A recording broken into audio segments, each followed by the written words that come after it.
topic we get asked about a lot is mental health, and something that people want to know: does everyone on the street have mental health issues? Is it dangerous to put myself in a position where I'm with somebody who may do something out of control or something sporadic that we're not expecting? So how are we to think about mental health as non-professionals, neither one of us being in that field, but obviously having to come up against that all the time and to address and love people who struggle with mental health issues? It's really common, actually, and I think you can look at data and statistics that show that it's really common. I think it's complicated too because the things that we would normally associate in a more stable group, a more stable population, we might say, if we use the kind of demographic lingo, things that we would associate with mental health problems or craziness, right, are caused by lots of different other things. And so, when you're working with the homeless, you've got, a very high percentage of people that act in a way that appears crazy or sporadic or some of these negative words that people use. But you're also dealing with people that are dealing with much higher rates of sleeplessness, much higher rates of head trauma, much higher rates of being undernourished or in dangerous situations, having their lives threatened or potentially threatened, or their possessions taken from them. And as we talked about in another section, substance abuse problems. So if you take all of those things together and you say, this person is, I met this person, they seemed like they were living on the street and they were acting sporadically, they were a little bit irrational, they lost their temper, and I didn't feel comfortable in that situation. It's like, yeah, that's not uncommon. It's not uncommon at all. And I want to start out by saying that I think it's important to not directly and instantly connect that to like this person is in some way fundamentally broken, right? Mentally, spiritually, or otherwise. You may have just had an interaction with someone who hasn't slept in a couple of days because they're being threatened by a street gang, and they had some bad street weed, and they just lost all their stuff, and they're not having a good day, right? It doesn't make them crazy. And so actually, something that I try to share with people who are on the other side of that equation is, because people can, they can confide in us, right? That they are crazy and they feel like they're going crazy, and they describe the circumstances of their life that include a lot of those chaotic elements. And so one of the most helpful things I've found, and kind of merciful and relieving things that you can share with somebody who's experiencing that is, no, you're not crazy. What you're going through is really stressful and painful and hard. And in fact, if you weren't experiencing all of this negative feeling, I would be more worried, right? The fact that you're struggling with your situation doesn't make you crazy. It proves that you're not crazy, right? So that's one thing I'd just like to clear the ground of right away. So, just so that we empathize a little bit more. So if somebody is short-tempered, if somebody's acting sporadically, if somebody loses their temper, think about maybe what happened or has been happening to them over, the past few hours or days or weeks or months before you happen to be standing next to them in line at the gas station or whatever it might be. But when it comes to mental health proper, I think we can say, as we've said throughout this, that there are certain things that we don't have professional expertise in, and so we do want to deal with delicately and lightly. For both of us, having done this for a few years now, you get familiar with the more common diagnoses: bipolar, schizophrenic, schizoaffective, depression, anxiety, ADHD, all of those sorts of things, and you learn what those look like. And if you get to know a person over time, you get to know kind of what exactly was probably meant by the diagnosis that somebody gave them, and how to best befriend them as somebody who's struggling with that particular problem. If they're, I would say that as far as danger goes, I have rarely experienced real threat from people who have those sort of sets of diagnoses. It's the sane people that are usually a little bit scarier. But that's all just anecdotal experience, right? But yeah, it's a very real thing. And so figuring out how to best befriend and love somebody who's dealing with that set of problems is challenging, but it's not impossible. So maybe you could share, some of the different ways. So you meet somebody, or you've gotten to know someone who's, say, been diagnosed as schizophrenic or bipolar. How does that change the nature of your relationship, and how have you learned how to build relationships with somebody who's maybe, dealing with some really significant delusional thinking or mood swings or whatever it might be? Mm-hmm. Yeah, it's really not unlike you would approach a relationship with anybody else. You're strangers to begin with, and you're going to meet this person somehow, whether that's on your own or you're serving with somebody else, or you meet them at the mission or something like that, where you meet them for the first time. And I would say, approach people the way that you would really anyone, and gently, kindly, cautiously, friendly, and really, like we've mentioned in previous sessions, try to find out their name, because I found in my experience, when someone is really having an issue or struggling with an episode of mental health, their name somehow tends to break through some of the confusion. If you can say, George, it's John Mark, I'm your friend, I'm here, I'm with you, that has been at least my most effective way to communicate with friends of mine that are just not really in the same place. They're not experiencing reality in the same way that I am, and they need to be just kind of brought back down. So knowing their name is an important first thing in that. Another thing I think that is really important when it comes to mental health with the homeless is we don't always know what it is that they're dealing with. Like you mentioned, there's so many things on a day-to-day basis that on the street you experience that will cause you to struggle. Traumas, the way that people look at you, the way that people ignore you, being hungry, being sleepless, all of those things. I know when my kids haven't had their snack, they can become little monsters, and so can I. And so if we kind of go back to statistics, the last study that I saw on mental health diagnoses is that the 1 in 5 Americans overall, housed or unhoused, suffers with a diagnosable mental health condition. On the street, it's slightly higher, 1 in 4, but it's not a huge jump. And I would say that a lot of us, many of us, me included, do have diagnosable mental health conditions and disorders that are treatable, and under the right conditions and with the right support, we can live a full and happy life.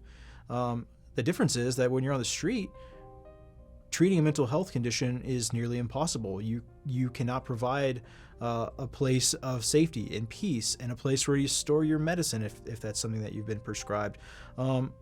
A place to avoid traumas, a place of respite, all of that. And so, in my view, if you have become homeless and don't have a mental health condition, you will probably develop one as a result of the things that you go through. Whether it's depression, we talked about despair before, that's diagnosable, and it can be extremely serious, and it can be caused by situations. Anxiety, just being afraid, having fear of where's my next meal, where am I going to sleep, how am I going to make this happen.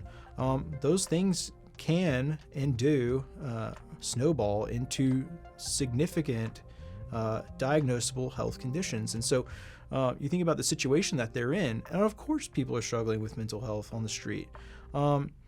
And to go back to, is the answer to mental health everything that we have? Is it houses? Is it jobs? Is it stability?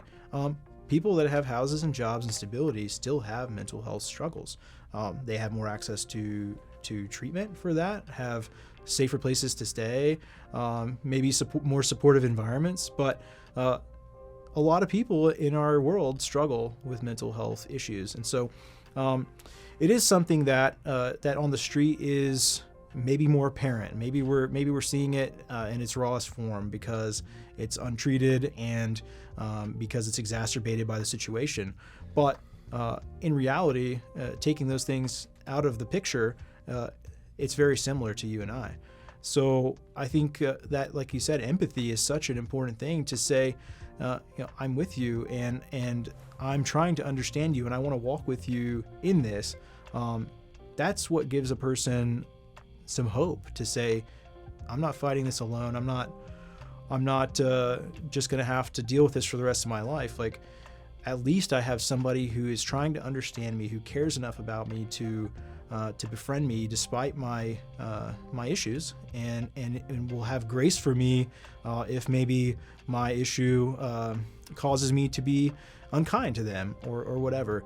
And that's the grace of Christ. That's at least how I see trying to relate to my friends who struggle with really apparent mental illness, is to show them that I'm going to be there, that they're not going to run me off or scare me away with what they're struggling with, and try to represent Christ in that situation. Like, they're my friends and I'm not going anywhere. Yeah. And I think that as hard as it is to, when you're getting to know somebody and you care about the individual as a person, instead of thinking about an issue and a problem, that you're able to contextualize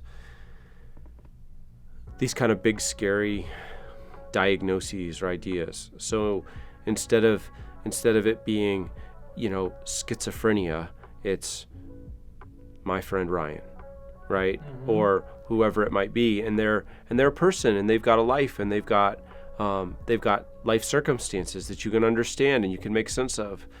God just recently, God really called, held me up short, on this, because we were doing a volunteer event, and we get to go up into the mountains. I was partnering with some friends. Actually, I wouldn't even say partnering. I was just helping some friends out with this. They take a group up into the mountains to volunteer at a Christian camp up in the mountains, and an individual went with us who had never gone before, and pretty disruptive, and kind of sporadic, and acting like we would say crazy. And I remember feeling at the time a little bit annoyed and a little bit frustrated that, like, this is disruptive, this is strange, this person has probably just come along because they don't want to, they want a couple of free meals and to spend the night up in the mountains, like they're just leeching off of the generosity, those thoughts still, they still go through our heads, right? Yeah. Like all the time when we're trying to do this stuff. And I won't say that I didn't do anything, to express any of that, but I wasn't as open and as generous and as willing to engage with that person during that time as I should have been. I realized when I got back down the mountain, somebody shared with me a video that had been posted on social media from the night before that we went up to the mountains, and in that video was this individual who I was feeling annoyed about, and they were in a well-known kind of hangout drug connect spot, and they were getting attacked by two different people with baseball bats, and they got hit multiple times until they kind of ran for cover and got out of the way. And it was in that moment that I realized, oh my gosh, that's why they came up the mountain with us that day, because not 12 hours before they were being attacked in the street with baseball bats. And maybe I didn't see any context why it happened or what happened afterwards. I was like, yeah, they didn't want to be down in town. Like, they needed to get out, and they needed to be with people that they could feel safe with, and they were acting kind of crazy, right? But God really used that incident to teach me that lesson, that you don't know what's happened in this person's life, 30 minutes before you ran into them, much less 3 hours, 3 days, 3 years, 30 years. And so thinking it through that way. And so, sometimes people struggle too with, well, okay, but how do I have a relationship with someone who's maybe acting so sporadically and is so difficult to talk to?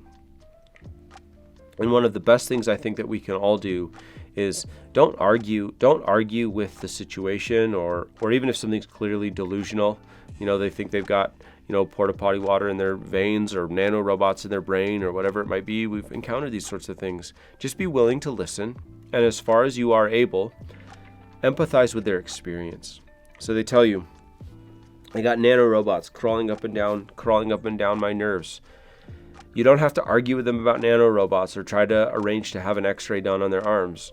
Sometimes all you have to do to build a bridge of relationship there is be willing to say, man, that sounds like it would be really tough. I would be overwhelmed if I felt that way. And you just kind of throw it back there and you say,